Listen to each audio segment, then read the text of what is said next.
আমার দেশের ধ্বজভঙ্গ নির্বাচন কমিশন ইতিপূর্বে আমরা দেখেছি, আর এরা হলো ধ্বজভঙ্গের সাথে সাথে মাজাও ভঙ্গ। সেদিন নির্বাচন ইলেকশন কমিশনার সিইসি বলেছেন যে ভোটের আগে দুই একটা খুন খারাপি এগুলো বিচ্ছিন্ন ঘটনা, এটা হবেই। উনি আবার ধর্ম মন্ত্রণালয়ে চিঠি দিয়েছেন যে বাংলাদেশে ধর্মীয় মাহফিল গুলো নির্বাচন পর্যন্ত বন্ধ রাখা হোক। যেখানে খুন বন্ধ হচ্ছে না, যেখানে ধর্ষণ বন্ধ হচ্ছে না, যেখানে গুম বন্ধ হচ্ছে না, যেখানে আটতলা ফ্ল্যাটের উপরে মা এবং মেয়ের ইজ্জতের নিরাপত্তা, জীবনের নিরাপত্তা দিতে ব্যর্থ হয়েছে, যেখানে বিপ্লবী জুলাই যোদ্ধা ওসমান হাদির জীবনের নিরাপত্তা দিতে ব্যর্থ হয়েছে, সেইখানে আবার তারা দাবি করে ধর্মীয় মাহফিল বন্ধ করতে হবে। এটা হলো ধর্মের দুশমন, দেশের দুশমন। এই নির্বাচন কমিশন বাংলাদেশে আমরা মানি না।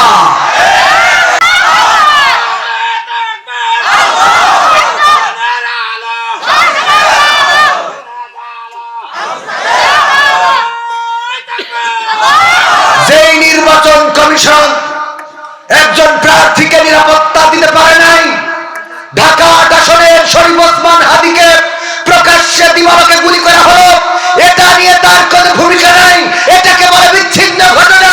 আর তার মাহফিল বন্ধ করতে চায়, এরা কুলাঙ্গার মুসলমানের দুশমনের আমল। ঠিক কিনা? এই দেশে ধর্মীয় মাহফিল বন্ধ করা যাবে না। ইতিপূর্বে যারা বন্ধ করতে চেয়েছিল, বাংলাদেশের জমিনে তাদের জায়গা হয় না।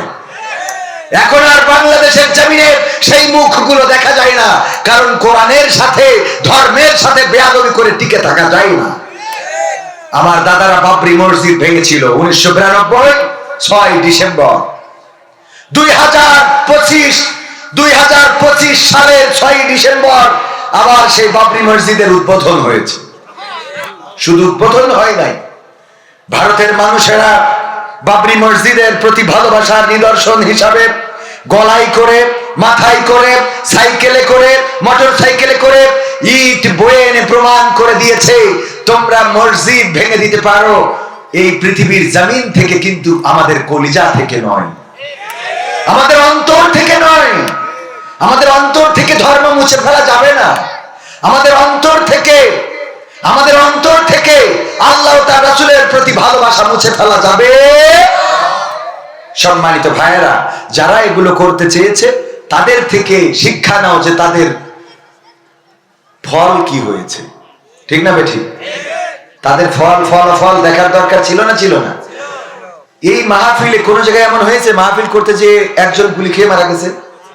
মাহফিল কমিটি একজনকে গুলি করেছে, প্রার্থী গুলিবদ্ধ হয়েছে, নির্বাচন কমিশন বলে এটা বিচ্ছিন্ন ঘটনা। আবার ধর্ম মন্ত্রণালয়ে চিঠি দিয়েছে যে নির্বাচন পর্যন্ত মাহফিল, ধর্মীয় মাহফিল এগুলো বন্ধ করা হোক। যেই মাহফিল থেকে ধর্ষণ বন্ধের কথা হয়, যেই মাহফিল থেকে খুন বন্ধের কথা হয়, অপহরণ বন্ধের কথা হয়, পরকীয়া বন্ধের কথা হয়, যেই মাহফিলে মানুষের নৈতিক চরিত্র গঠনের জন্য উপদেশ দেওয়া হয়, যেই মাহফিলে আল্লাহর দেওয়া এই পৃথিবীর জমিনের শ্রেষ্ঠ গ্রন্থ আল কোরআনের আলোচনা করা হয়, যেই মাহফিল থেকে পৃথিবীর শ্রেষ্ঠ মহামানব হযরত মুহাম্মদ সাল্লাল্লাহু আলাইহি সাল্লামের জীবন নিয়ে আলোচনা করা হয়, সেই মাহফিল গুলো বন্ধ করতে চায়। ওরা কারা? কোত্থেকে আসে ওরা? ঠিক না বেঠিক? ওরা কারা? কোত্থেকে আসে ওরা? এই জাতিগোষ্ঠীকে হুঁশিয়ার করে দিয়ে বলতে চায়, এটা জুলাই বিপ্লবের পরের বাংলাদেশ। আমরা ৭১ করেছি, সেটার ক্রেডিট তো দাদারা নিয়ে যেতে চায়। ঠিক না বেঠিক? সেটার ক্রেডিট নিয়ে নিচ্ছে দাদারা। জুলাইয়ের ক্রেডিট দাদারা নিতে পারবে না, জুলাইয়ের ক্রেডিট রামবাম নিতে পারবে না। জুলাইয়ের আন্দোলনে যারা নেমেছিল তারাই বাংলাদেশের প্রকৃত দেশপ্রেমিক। বলেন ঠিক কিনা?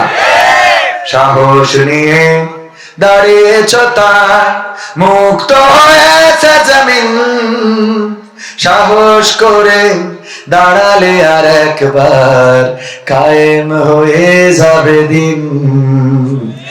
নয় নয় নয় আর কোনো ভয়, আনতে হবে দিনের বিজয়।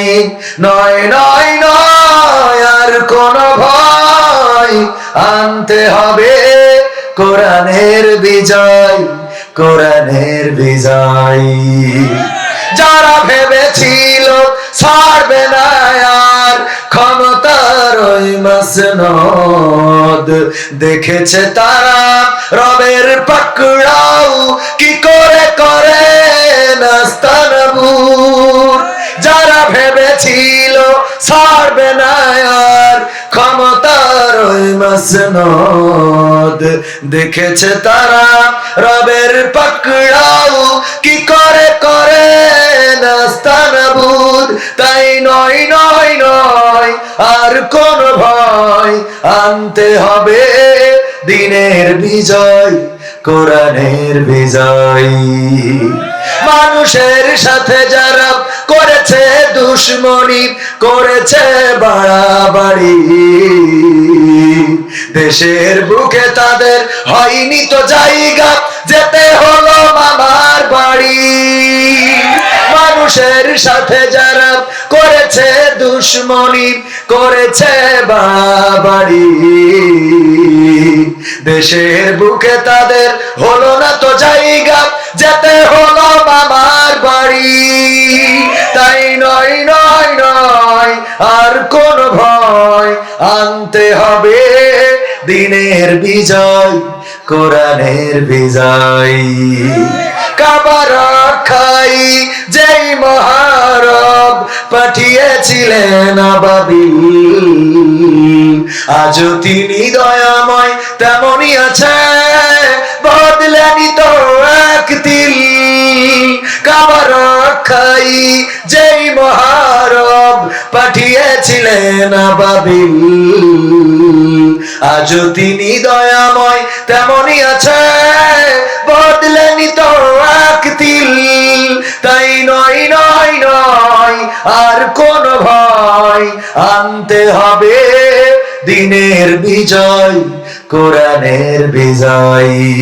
সাহস নিয়ে দাঁড়িয়েছ তাই মুক্ত হয়েছে জমিন, সাহস করে দাঁড়ালে আর একবার কায়েম হয়ে যাবে দিন। দিন কায়েম হবে না, হবে না? সাহস করে আমরা দাঁড়িয়েছিলাম। 1952-তে রাজপথে নেমেছিলাম ভাষার জন্য। 21শে ফেব্রুয়ারি আমাদের বুকের উপরে গুলি চালানো হলো। সালাম, জব্বার, রফিক, শফিক, বরকত তারা শহীদ হয়ে গেল। পিছ ঢালা কালো পথ লাল করে প্রমাণ করে দিল আমরা বীর বাঙালি, রক্ত দিতে কার্পণ্য করি না, কিন্তু মায়ের ভাষার অধিকার ছেড়ে দিতে জানি না। 1971-এ আমার বাংলাদেশের জনগণ রাজপথে নেমেছিল, লড়াই করেছিল কয় মাস? 9টা মাস রক্তক্ষয়ী সংঘর্ষ হলো। 26শে মার্চ থেকে শুরু করে 16ই ডিসেম্বর পর্যন্ত আমার বাংলাদেশের মানুষেরা রক্ত দিল, জীবন দিল, আমার মা বোনেরা ইজ্জত হারালো, এই বাংলাদেশ লুণ্ঠিত হলো। তারপরেও বাংলাদেশের জনগণ কুলে মুঠে মজুর তাঁতি যারা শ্রমিক শ্রেণীর ছিল, অন্যান্য শ্রম পেশার মানুষগুলো রাজপথে নেমে তারা প্রমাণ করে দিয়েছিল রক্ত দেব, জীবন দেব, কিন্তু বাংলাদেশের মানচিত্রের এক কণা মাটি ছেড়ে দেব না। ফলশ্রুতিতে আমরা ভাষা পেয়েছি, আমরা আমাদের দেশ পেয়েছি। এরপরে আন্দোলন হলো, কত আন্দোলন আসলো গেল, ফ্যাসিস্ট আমাদের মাথার উপরে জেকে বসলো। চিন্তা করলাম এটার মনে হয় পতন হবে। তারা ইসলামটাকে সংবিধান থেকে মুছে দিতে চেয়েছিল, তারা আলেম উলামাদেরকে নিঃশেষ করতে চেয়েছিল। তারা ইসলামী আন্দোলনের নেতা কর্মীদের নামে একের পর এক মামলা, মিথ্যা মামলা, মারফতি মামলা, গায়েবী মামলা, জাহেরি মামলা ইত্যাদি ইত্যাদি মামলা দিয়ে আমার দেশের আলেমদেরকে হেনস্থা করা শুরু হয়ে গেল। এমনকি কোরআনের পাখি মুফাসসির আল্লামা দেলোয়ার হুসাইন সাইদি, শতাব্দীর শ্রেষ্ঠ রাহবার, এই মানুষটাকে পর্যন্ত 13টা বছর কারাগারে রেখেছে না রাখে নাই? 13টা বছর কারাগারে রাখলো কোরআনের খাদেমদের, যারা ইসলামী আন্দোলনের নেতৃত্ব দিতে সক্ষম, তাদের বিরুদ্ধে ভুয়া অভিযোগ তুলে ফাঁসির কাস্টে ঝুলানো হলো। ওরা মনে করেছিল আমরা ইসলামকে শেষ করে দেব বাংলার জমিন থেকে, আমরা কোরআনের আন্দোলনকে মিটিয়ে দেব, কিন্তু আমার রব ওয়াদা করেছেন ইউরিদুনা লিয়ুতফিউ নূরাল্লাহি বিআফওয়াহিহিম আল্লাহু মুতিম্মু নূরিহি ওয়ালাউ কারিহাল কাফিরুন। আমার আল্লাহ বলেছেন ওরা চাই ওই টাকলা মুরাদ ওয়াকাসাসাব, ওরা চাই, ফ্যাসিস্টরা চাই, কাফেররা চাই, তারা তাদের মুখের ফু দিয়ে দিনের আলোকে নির্বাপিত করে দেবে, কিন্তু আমি আল্লাহ আমার কোরআনের আলোকে প্রজ্বলিত করে রাখবো, যতই ওদের কলিজার মধ্যে জ্বালা পোড়া হোক না কেন। বলেন সুবহানাল্লাহ। দিনের আলো প্রজ্বলিত করে রাখবেন কে? আল্লাহ রাব্বুল আলামিন দিনের আলো প্রজ্বলিত রেখেছে না রাখে নাই? ইতিপূর্বে ইসলামী আন্দোলনের নেতৃত্ব দিয়েছে মাওলানা, কিন্তু এখন যিনি নেতৃত্ব দিচ্ছেন তিনি মাওলানা নন, তিনি মুফতি নন, তিনি মুহাদ্দিস নন, তিনি তেমন কোন মাদ্রাসায় পড়া ছাত্র নন, তিনি হলেন একজন ডাক্তার। আল্লাহ প্রমাণ করে দিলেন তোমরা মাওলানাদের মেরে ফেলবা, কিন্তু ডাক্তাররা এসে নেতৃত্ব দিয়ে দেশকে সামনের দিকে এগিয়ে নিয়ে যাবে ইনশাআল্লাহ। এটা করেছেন কে? আল্লাহ রাব্বুল আলামিন করেছেন। ভালোর পথে, আলোর পথে যতক্ষণ থাকবেন সাহায্য থাকবে কার? আর আমাদেরকে যারা মারতে চায়, আমাদেরকে যারা শেষ করতে চায়, তাদেরকে বলে দিতে চাই আমাদেরকে শেষ করা যায় না। যারা মনে করেছিল তিতুমিরের বাঁশের কেল্লা যদি আমরা ভেঙে দিতে পারি আর তিতুমিরকে যদি শহীদ করতে পারি, তাইলে মনে হয় বাংলাদেশে আর কোনো কেল্লা গড়ে তোলার মানুষ পাওয়া যাবে না। কিন্তু বাংলাদেশে প্রমাণিত হয়েছে তিতুমির যেতে পারে, নবাব সিরাজউদ্দৌলা যেতে পারে, শাহজালাল রাহিমাহুল্লাহরা পৃথিবী ছেড়ে চলে যেতে পারে। এই বাংলাদেশের ইসলামের পতাকা ধরার জন্য লাখো মুসলমান এখনো প্রস্তুত হয়ে আছে। আমার বাবার ওয়াজ শুনেছেন, অনেকেই বাবার ওয়াজ শুনেছেন, মনে করতেন আব্বা যখন মারা গিয়েছিল অনেকেই ভেবে নিয়েছিল সম্ভবত আর এই কণ্ঠটা শোনা হবে না, সম্ভবত আর এই কণ্ঠটা শোনা যাবে না। আপনারা যারা আমার আব্বার ওয়াজ শুনেছেন, আমি জানি না কতটুকু মনে আছে, কিন্তু আমি যখন আমার ওয়াজটা শুনি তখন আমার মনে হয় যেন আমার আব্বা কথা বলতেছে। আমি যখন আমার ওয়াজ শুনি তখন মনে হয় যে আমার আব্বা কথা বলতেছে। যারা আমার আব্বার ওয়াজ শুনেছেন, বিশেষ করে আবু মাইক এখনো আছেন, আমার কণ্ঠের সাথে আব্বার কণ্ঠের মিল আছে কিনা, পাচ্ছেন কিনা, ফ্লেভার আছে না নাই? আমার বাবার ফ্লেভারটা দিয়ে দিয়েছেন কে? আর যারা মনে করেছিল আব্দুল সামাদ মাস্টার মারা গেলেন, পৃথিবী থেকে বিদায় করে দিলাম, আর এই কণ্ঠ শোনা যাবে না, কিন্তু আল্লাহ রাব্বুল আলামিন চেয়েছেন যেখানেই যাও যেখানেই থাকো আবার এই ময়দানেই তোমাকে ফিরিয়ে আনবো। আমার মন বলে, আমার বাবা মৃত্যুর সময় হয়তো দোয়া করেছিলেন, ওগো রব আমি তো চলে যাচ্ছি, আমার সন্তানকে ময়দানে এনে দিও। আমার বিরুদ্ধে কত ষড়যন্ত্র, কত ষড়যন্ত্র মোকাবেলা করতে হয়েছে।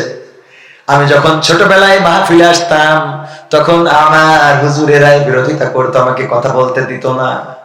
এই অঞ্চলেও কোন জায়গায় আমি ছোটবেলায় এসেছি, আমাকে কথা বলতে দেয়া হয় নাই। এই ছোট মানুষ সে কি বলবে, ওরে আবার টাইম কেন দিতে হবে? আব্বা যখন ইন্তেকাল করেছেন বয়স ছিল 14 বছর। কত বছর? আমি আমার মাকে বললাম, মা আমার দিয়ে ওয়াজ করা হবে।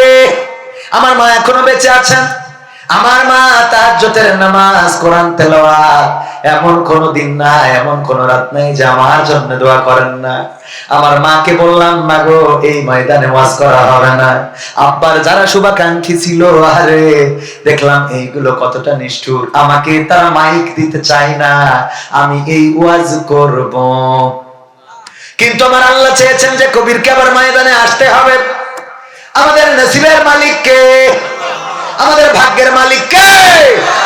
আমার মন বলে আমার আব্বার দোয়া ছিল, আমার আব্বা নিজেও দোয়া করতেন। মাঝে মাঝে মাহফিলে এসে বলতেন, আমি তো মাদ্রাসায় পড়ি নাই।